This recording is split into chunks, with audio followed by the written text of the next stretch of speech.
ജീവിതം എന്ന് പറയുന്ന ഒരു അസംബന്ധത്തെ തുറന്നൊരു ചിരിയാക്കി മാറ്റുന്ന ഒരു രീതി നമുക്ക് പൊറാട്ടിൽ കാണാൻ കഴിയും എന്നുള്ളതാണ്.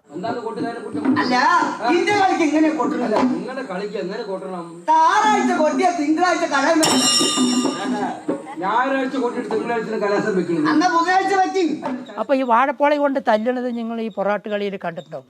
അപ്പോൾ പറയണത് ഈ ചെറുമം കെട്ടി വന്നവൻ എന്താ പറയുക അറിയോ? ആള് കൊണ്ടോ മാനം കെട്ട തൊലിയല്ലേ എന്ന്.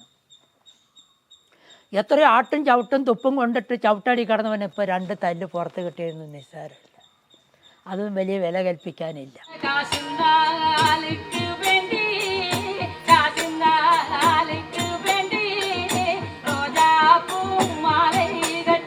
കാണികൾ വെറുതെ ഇരുന്ന് കാണുന്നവരല്ല, അവർ നിരന്തരമായിട്ട് ഈ നാടക അരങ്ങിനകത്ത് ഇടപെടുന്ന ആളുകളാണ്.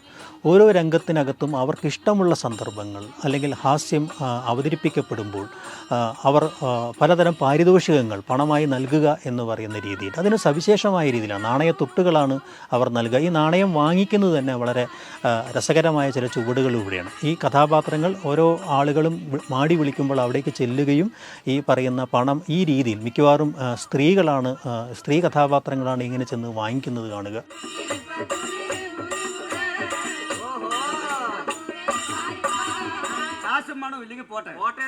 കളിക്ക് വരുമ്പോഴേ എന്തായാലും കല തരും വരും. ഘടനാഴ്ച അരിയടത്തിന് വന്നു പറയണേ. എന്താണ്? കരഞ്ഞ കുട്ടിക്ക് പാലുള്ളൂ. അപ്പൊ നിങ്ങൾ നേരത്തെ കരഞ്ഞതാണെങ്കിൽ ഞാൻ അവറിയിട്ട് വരായിരുന്നു. എത്ര കിട്ടിയിട്ടുണ്ടാവും? തങ്ങൾക്ക് ഇഷ്ടമുള്ള ഒരു കഥാപാത്രത്തിന് ഈ പറയുന്ന പോലെ പൊലിക്കുക എന്ന് പറയുന്ന ഒരു രീതിയുണ്ട്. അങ്ങനെ ഈ പൊലിപ്പണം നൽകുമ്പോൾ അതാരാണ് നൽകിയത് എന്ന് അവർ ഈ പറയുന്ന കഥാപാത്രം തന്നെ ചെന്ന് ഈ വേദിയിൽ എല്ലാവരോടുമായി അനൗൺസ് ചെയ്യുന്ന ഒരു രീതിയും ആ പണം മുഴുവൻ കളിയാശാന് കൊടുക്കുകയും ചെയ്യുന്ന രീതിയുണ്ട്.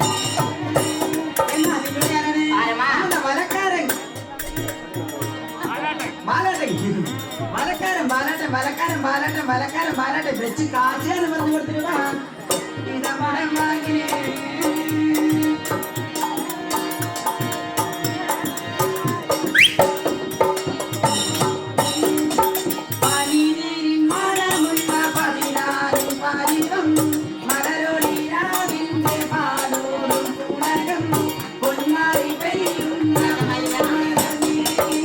എല്ലാം സത്യം പോലെ ആയിരിക്കണം. അതാണ് പൊറാട്ടിൽ ഏറ്റവും പ്രധാനപ്പെട്ട. ഞാൻ അതുകൊണ്ടാണ് ഈ 60-70 വയസ്സ് മേലെ ആകുന്നത് വരയ്ക്കും ഇത് തന്നെ പിടിച്ചു നിൽക്കാൻ കാരണം. ഇതിന് പ്രതിഫലമില്ല. വടങ്ങാഴി നെല്ലായിരുന്നു എനിക്ക് പഠിച്ച കാലത്ത് നേരം വെളുക്ക് നേരെ കളിച്ച ഈ ഇടങ്ങാഴി നെല്ല് നമ്മുടെ വീട്ടിൽ കൊടുന്നിട്ട് നമ്മുടെ കുടുംബത്തിന് എങ്ങനെ പോറ്റും? എങ്ങനെ നമ്മൾ ഭക്ഷണം കഴിക്കും? എന്ത് കിട്ടും അതിന്? ആ കാലത്തും ഇത് നിലനിർത്തണം എന്നുള്ളൊരാഗ്രഹം. ഇത് കളയാൻ പാടില്ല. ഇതെൻ്റെ അച്ഛൻ മുത്തച്ഛന്മാർ കഷ്ടപ്പെട്ട് ഉണ്ടാക്കിയതാണ്. അത് നിലനിർത്തുക എന്നുള്ളതാണ് എൻ്റെ കാഴ്ചപ്പാട്. നമ്മളാലാകുന്നത് വരെ, നമ്മൾക്ക് വഹിക്കുന്നവരെ ഒരുപാട് ആൾക്കാരുണ്ട്. തൃക്കണാപുരം, തിരുവനന്തപുരം തൊട്ട് കാസർഗോഡ് വരെ ഉള്ള കുറേ കുട്ടികളെ പഠിപ്പിച്ചിട്ടുണ്ട്. അവരൊക്കെ ഇത് ചെയ്യുന്നുണ്ട്. പിന്നെ പല ഇതുമായിട്ട് അവർ ഇതിനെ കളയാതെ സൂക്ഷിക്കുന്നുണ്ട്. പിന്നെ പുരാണത്തിന് പുരാണം കൊണ്ട് തന്നെ തരും. ഞാൻ പറഞ്ഞല്ലോ, ആ പുരാണം കൊണ്ട് പാടിക്കളിച്ച് പട്ടും പളിയും വാങ്ങിയ ആളുടെ ചിലയാണ് ഈ അമ്പലത്തിൻ്റെ ഉള്ളിൽ കുടിയിരുത്തി ഇറക്കുന്നത്. അതാണ് മണ്ണൂർ പകാൻ. അതിനോടൊപ്പം ചേർന്ന ഒരുപാട് ആൾക്കാരുണ്ടായിരുന്നു. നമ്മുടെ കോങ്ങാട് പ്രദേശം എന്നല്ല, പാലക്കാടിൻ്റെ 4-5 താലൂക്കിൽ തന്നെ പ്രഗത്ഭമാരായിരിക്കുന്ന അറിവുള്ള ജ്ഞാനികളുണ്ടായിരുന്നു ഈ സമുദായത്തിൽ.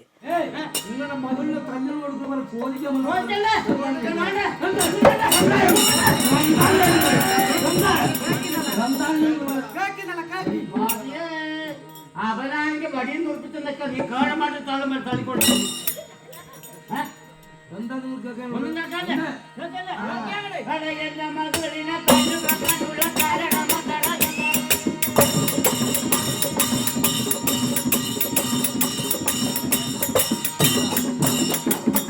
പൊറാട്ടിൻ്റെ ഒരു പ്രത്യേകത ഈ മധ്യകാല കേരളീയ കാർഷിക സംസ്കാരത്തിൻ്റെ മുഴുവൻ അടയാളങ്ങളെയും അത് ആവഹിക്കുന്നു എന്നതാണ്. നമുക്കറിയാവുന്നതുപോലെ പൊറാട്ടിൻ്റെ കഥാതന്തു എന്ന് പറയുന്നത് ഒരു കുടുംബം, ഭാര്യയും ഭർത്താവും അല്ലെങ്കിൽ മറ്റുള്ളവരും തമ്മിൽ ചേർന്ന ദാമ്പത്യം, ബന്ധം, കുടുംബ ബന്ധങ്ങൾ, അവയെ ഊട്ടിയുറപ്പിക്കുക എന്നതാണ് അതിൻ്റെ ആന്തരിക തലത്തിലുണ്ടായിരുന്നത്.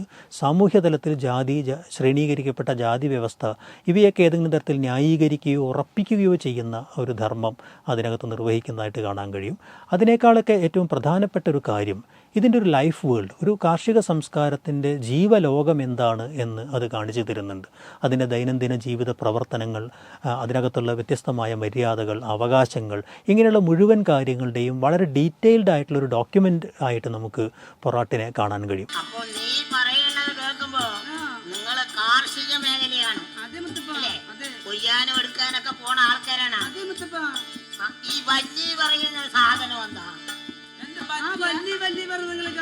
അല്ല, പഴയ കാലത്തെ വല്ലി പറഞ്ഞാ പറയും ഇല്ലേ?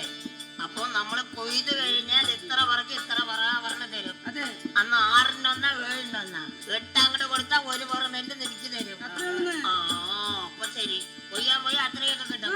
പിന്നെ എങ്ങനെയാ അതിനകത്തുണ്ടാവുന്ന സൂക്ഷ്മമായ വ്യത്യാസങ്ങൾ, കൂലിയിലുണ്ടാവുന്ന വ്യത്യാസം, കൃഷിയിലുണ്ടാവുന്ന വ്യത്യാസം തുടങ്ങിയ പല മാറ്റങ്ങളും ക്രമേണ ഈ പാട്ടുകൾക്കകത്തേക്കൊക്കെയും കടന്നു വരുന്നതായിട്ട് നമുക്ക് കാണാൻ കഴിയും.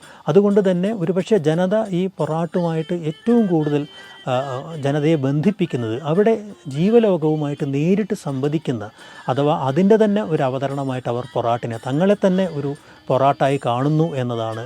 അതോടൊപ്പം തന്നെ തങ്ങളുടെ ജീവിതത്തെ കളിയാക്കി ചിരിക്കാനും തങ്ങളുടെ കഷ്ടതകളിൽ ഓർത്ത് ചിരിക്കുന്നതിനുള്ളൊരു അവസരം കൂടിയായി പൊറാട്ട് അവതരിപ്പിക്കപ്പെടുന്നു എന്നതാണ്. പൊറാട്ടിൻ്റെ ഒരു സ്വഭാവം എന്ന് പറയുന്നത് നമ്മൾ നേരത്തെ പറഞ്ഞതുപോലെ തന്നെ ഒരു കീഴാള സംസ്കൃതിയും അതിനകത്ത് അവതരിപ്പിക്കപ്പെടുന്ന വളരെ ശ്ലീലാശ്ലീലങ്ങളുടെയൊക്കെ അതിരുകൾ മായുന്ന, സദാചാര സീമകളെയൊക്കെ ലംഘിക്കുന്ന ഒരു അവതരണവുമാണ്. അപ്പോൾ അതുകൊണ്ട് തന്നെ അതിനെ പരിഷ്കരിച്ച് ആധുനികമാക്കാനുള്ള ശ്രമങ്ങളും പൊറാട്ടിനകത്ത് ഉണ്ടായിട്ടുണ്ട്.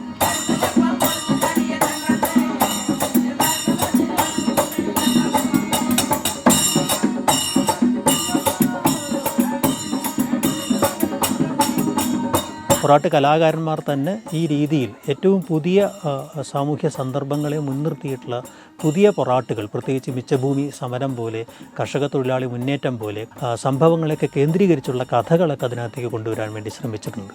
പക്ഷേ സൂക്ഷ്മമായി നമ്മൾ പരിശോധിച്ച് നോക്കുമ്പോൾ ഇത്തരം പരിഷ്കരണങ്ങളൊന്നും തന്നെ ഏറ്റെടുത്തതായിട്ട് കാണുന്നില്ല. കാലക്രമത്തിൽ ഈ പരിഷ്കരണങ്ങളൊക്കെ തന്നെ മാഞ്ഞു പോവുകയും പൊറാട്ട് അതിൻ്റെ തനത് സ്വഭാവത്തിൽ തന്നെ തുടരുകയും ആണ് ചെയ്തത് എന്ന് പറയാം.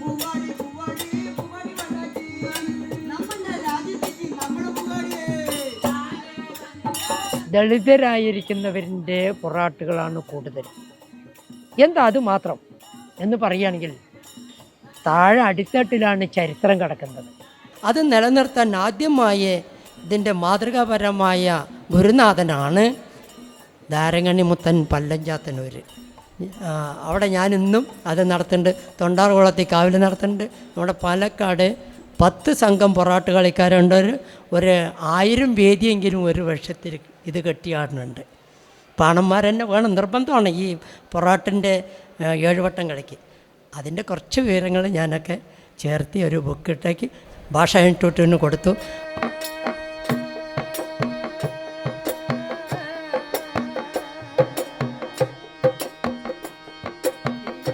നക്ഷത്രാകീർണമായ ആകാശത്തിന് കീഴിൽ കൊയ്ത്തു കഴിഞ്ഞ പാടശേഖരങ്ങളുടെ വളക്കൂറുള്ള മണ്ണിൻ്റെ മടിയിൽ എല്ലാം മറന്ന് പുലരുവോളം ഒരു ജനത ചിരിച്ചും ചിന്തിച്ചും മതിമറന്ന് ആസ്വദിക്കുകയാണ്.